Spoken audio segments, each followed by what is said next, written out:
خطبہ نمبر 148۔ آپ علیہ السلام کا ارشاد گرامی اہل بصرہ اور طلحہ و زبیر کے بارے میں۔ بسم اللہ الرحمن الرحیم۔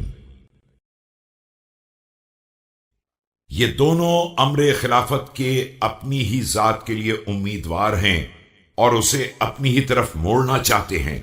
ان کا اللہ کے کسی وسیلے سے رابطہ اور کسی ذریعے سے تعلق نہیں ہے۔ ہر ایک دوسرے کے حق میں کینہ رکھتا ہے اور ان قریب اس کا پردہ اٹھ جائے گا۔ خدا کی قسم، اگر انہوں نے اپنے مدعا کو حاصل کر لیا تو ایک دوسرے کی جان لے کر چھوڑیں گے اور اس کی زندگی کا خاتمہ کر دیں گے۔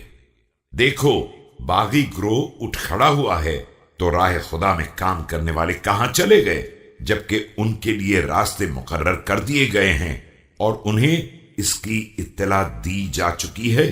میں جانتا ہوں کہ ہر گمراہی کا ایک سبب ہوتا ہے اور ہر عہد شکن ایک شبہ ڈھونڈ لیتا ہے، لیکن میں اس شخص کے مانند نہیں ہو سکتا ہوں جو ماتم کی آواز سنتا ہے، موت کی سنانی کانوں تک آتی ہے، لوگوں کا گریہ دیکھتا ہے اور پھر عبرت حاصل نہیں کرتا ہے۔